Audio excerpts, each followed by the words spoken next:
Kumbh, the world's largest religious gathering. All this and much more on Inside South Asia.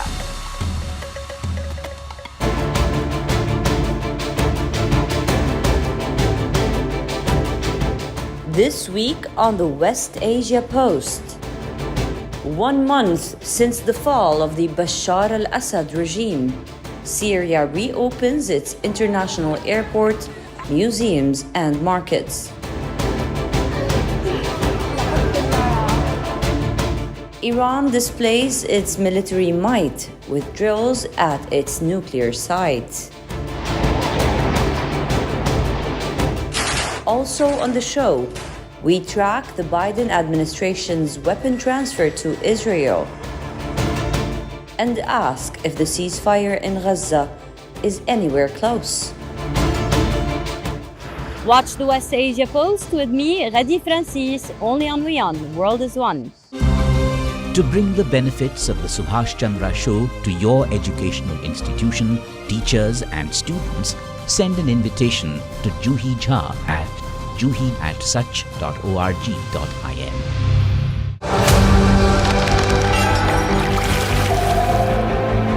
The biggest gathering of humanity on the planet. This is quite an interesting spot. WION brings you exclusive coverage from the ground of the Maha Kumbh Mela. These bikes will be patrolling all around.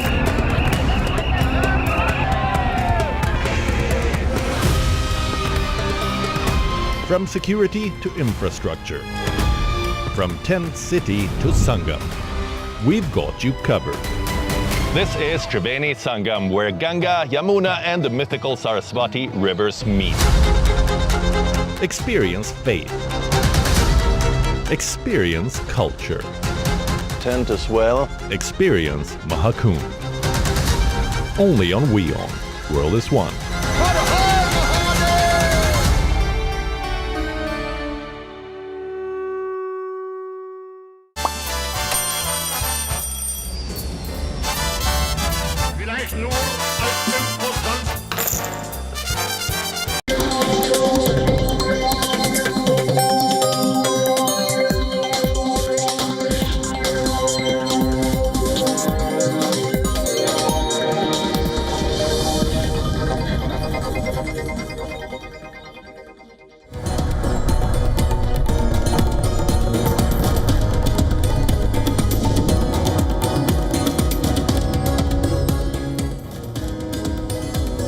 Welcome back to WION World is One. Thank you so much for staying with us. You're watching World DNA with me, Heen Kaur Saroya, and here's what we've lined up for you on the show today.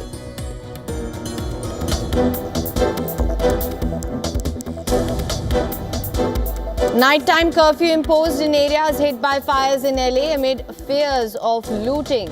President Biden says there was clear evidence of looting during the mayhem. Firefighters gain control over 2 major wildfires.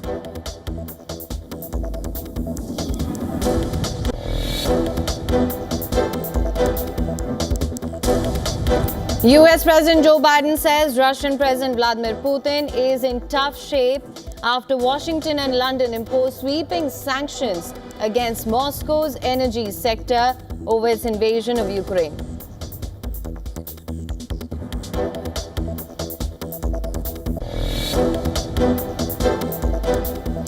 Five people killed and 4 wounded in an Israeli strike on Terdeba town in southern Lebanon. Israeli military says it conducted the airstrike on vehicles loaded with weapons used by Hezbollah movement.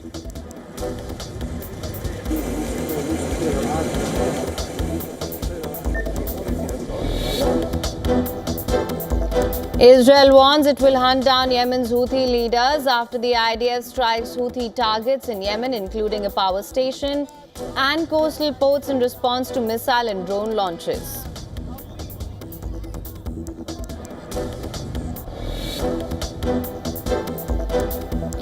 Iranian state TV shows commander of the Islamic Revolutionary Guard Corps touring an underground missile base at an undisclosed location, which was used during Iran's attack on Israel late last year.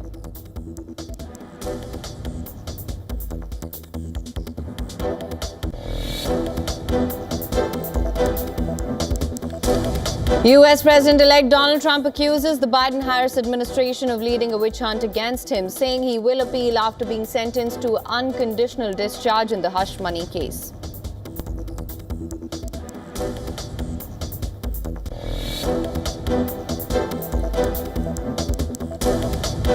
U.S. announces $25 million reward for information leading to the arrest of Venezuelan President Nicolas Maduro on the day he was sworn in for his third six-year term in office.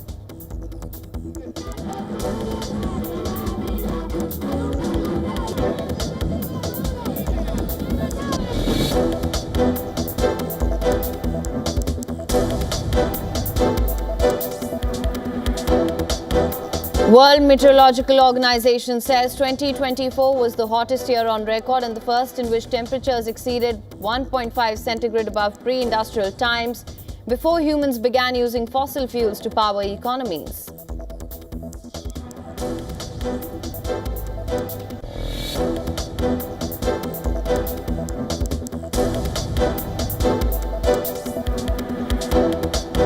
World number one Yannick Sinner will have his hearing into allegations of doping at the Court of Arbitration for Sport in April.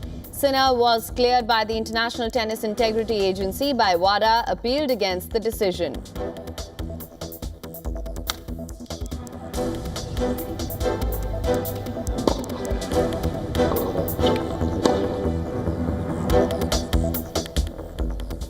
After more than 4 days of suffering, a pause in the fierce winds has helped crews make progress in bringing the LA wildfires under control.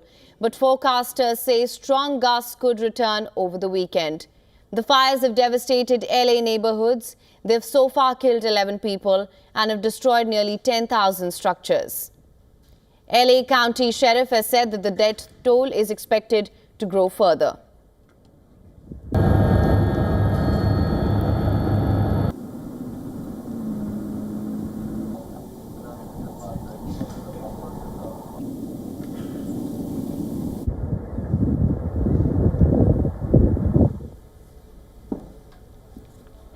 Officials have said that the Eaton fire is now 3% contained, while the Palisades fire is 8% contained.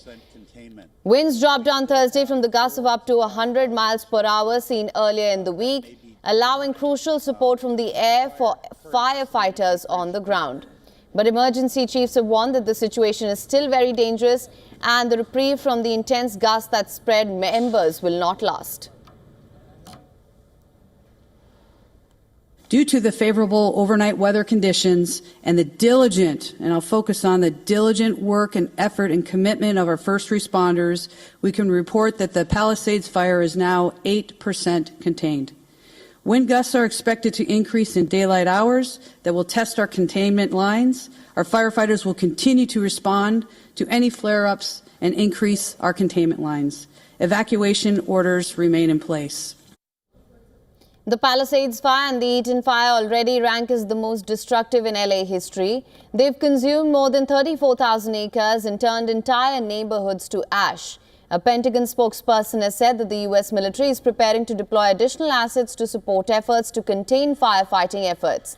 With National Guard personnel and other aerial support already deployed, 500 active duty personnel and 10 Navy helicopters are among the assets available should California state officials request them. As the calming winds provide a fleeting window of opportunity for firefighters, the scale of the damage is coming into focus. President Joe Biden has compared the situation to a war scene. With fears of looting and crime growing, a nighttime curfew has been imposed in evacuated areas and dozens of arrests made.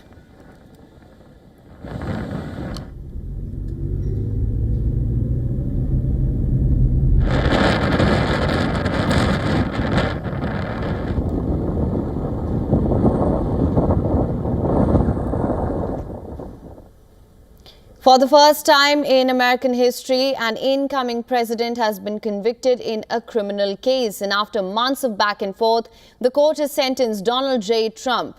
A New York judge has sentenced Trump to unconditional discharge in the hush money case.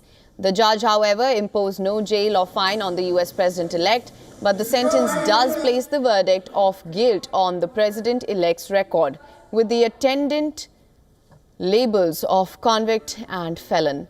For the first time in the entire trial, Donald Trump spoke after joining the hearing via video conference. The Republican leader, who did not testify during the trial, said he was unfairly treated. However, ahead of the hearing, Donald Trump beckoned his supporters, issuing a quote-unquote emergency declaration. In an email to supporters, he wrote, "I'm quoting here, I'm being sentenced today just so they can label me a felon before I'm being sworn in. Do you think it's a coincidence my inauguration is just days away?" According to a monitor for political spending, Trump's various fundraising arms provided over $20 million to cover the amounting legal fee borne by the president-elect and his allies across several trials. Before the hearing began, a sea of supporters and anti-Trump protesters gathered outside a New York court. Many anti-Trump demonstrators were seen holding posters calling him guilty and con man, among other things. As for the hush money case, Trump was convicted last year on 34 counts of falsifying business records. Trump has denied wrongdoing, claiming the case is part of a political witch hunt. He has pledged to continue appeals and legal challenges. For more on this, our correspondent Susan Tehrani has sent us this report. Listen to this. President-elect Donald Trump has been sentenced to an unconditional discharge following his conviction of 34 felony counts related to falsifying business records to conceal money payment during the 2016 presidential election. This means he will face no jail time, fines, or prohibition, allowing him to assume the office of the presidency without any immediate impediments. However, as a convicted felon, he's prohibited from owning a firearm and must provide a DNA sample. The sentencing at the end of the day underscores the complexities of prosecuting a president-elect and also raises questions about the intersection of legal accountability as well as a political office. Now, Donald Trump has indicated that he will eventually appeal the conviction, maintaining that all of this is politically motivated. Susan Tehrani reporting from New York for WION World is One. Thousands of protesters, mainly Houthi supporters, rallied in the Sabine Square in Yemen's capital Sana'a to show support for Palestinians in Gaza on Friday. During the rally, Houthi military spokesperson Yahya Saree stated that the group carried out several military operations during the past 48 hours, targeting a U.S. aircraft carrier and a number of its warships in the northern Red Sea region. نفذت القوات المسلحة اليمنية بعون الله تعالى خلال 48 ساعة الماضية عدة عمليات عسكرية كان أبرزها استهداف حاملة الطائرات الأمريكية USS هاري ترومان وعدد من القطع الحربية التابعة لها في منطقة شمالي البحر الأحمر بعدد من الصواريخ المجنحة والطائرات المسيرة. ونفذت العملية القوة الصاروخية وسلاح الجو المسير، ونجحت العملية في إفشال هجوم جوي جديد ضد بلدنا انطلاقا من تلك الحاملة التي أجبرت مع القطع الحربية التابعة لها على مغادرة منطقة شمالي البحر الأحمر. Now, this came just hours after Israeli warplanes targeted a power station and 2 ports in Yemen, intensifying their retaliation to the ongoing Houthi drone and missile strikes on Israel. According to pro-Houthi media, at least 3 people were reportedly injured in the Israeli attacks. In response, Israeli Prime Minister Benjamin Netanyahu vowed that the Houthis, who are backed by Iran, would pay and continue to pay a heavy price for their continued aggression. Since the war in Gaza broke out in October 2023, the Houthis have consistently launched missiles and drones at Israel and have also targeted international shipping in the waters near Yemen, all while framing their actions as part of their support for Palestinians in the conflict with Israel and Hamas. Israel's latest strikes came after the military intercepted 2 drones believed to have been launched from Yemen on Thursday. Meanwhile, Iran has strongly condemned Israel's airstrikes on Houthis, with Foreign Ministry spokesman Ismail Baqai accusing Israel of carrying out a brutal and unprecedented attack against Yemen. In response to the continuing threat, Israeli Defense Minister Israel Katz vowed to target and eliminate the Houthi leadership, pledging to hunt down those responsible for the strikes. According to the Lebanese Health Ministry, Israeli strikes on southern Lebanon killed at least 5 people. The Israeli military confirmed that the strike targeted a Hezbollah weapons truck, which it said was identified as being loaded with weapons by Hezbollah operatives. The airstrike took place amid a fragile ceasefire between Israel and Hezbollah, which had been in effect since the 27th of November. While the Lebanese Health Ministry did not clarify whether the casualties were civilian or Hezbollah members, the IDF stated that the strike was aimed at neutralizing a direct threat. The Israeli military has reported the arrest of 8 Palestinians and the demolition of homes of 3 individuals linked to an attack in Al Funduk this week, where gunmen killed 3 Israelis and injured several others. West Bank has seen a heightened presence of bulldozers and armored vehicles in recent days as part of Israel's crackdown on those involved in the attack. Meanwhile, IDF Deputy Chief of Staff Amir Baram has announced his resignation, effective at the end of February 2025. This comes after Baram extended his 2-year tenure as Deputy Chief of Staff by 6 months due to the ongoing war.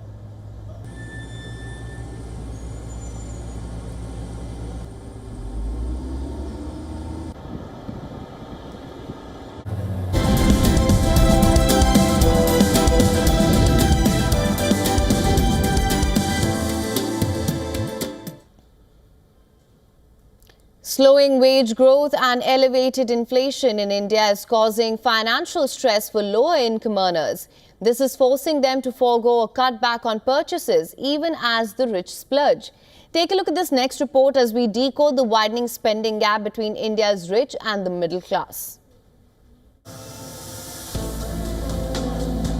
Over 400 million middle-class Indians are cutting back their spending on food staples like cooking oil, soap and biscuits.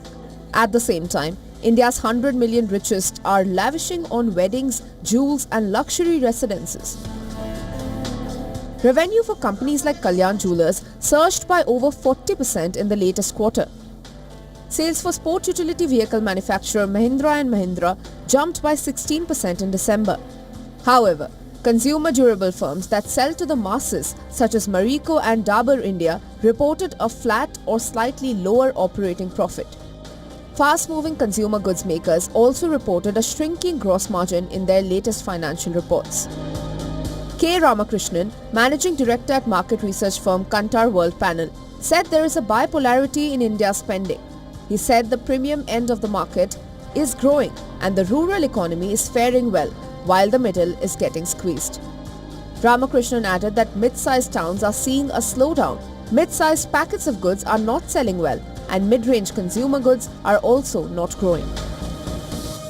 This trend suggests trouble for businesses and the economy overall, as consumption accounts for about 60% of India's GDP. While the wealthy can afford to splurge, lower-income workers are struggling to make ends meet. The economic pressures may worsen as the country already suffers from one of the widest income inequality gaps in the world. The country is set to log its weakest growth since the pandemic in the fiscal year ending in March. Sonal Verma, chief economist for India and Asia ex-Japan at Nomura Holdings, said, "It's a bigger worry now as some households increase their borrowing to sustain their consumption, likely because their incomes are insufficient." The Reserve Bank of India's latest financial stability report paints a rather sorry picture. The RBI said around 11% of the borrowers who took a personal loan of about 50,000 rupees or $582 failed to make repayments on time. The central bank added that over 60% have taken more than 3 loans since the beginning of last year. Firms across sectors, from personal care to food to bicycles, are pushing their premium products in a rush to appeal to wealthier buyers. However, unless middle class and lower income consumption rises back up, the already shaky economic outlook looks even more gloomy. Business Bureau, WION World is One.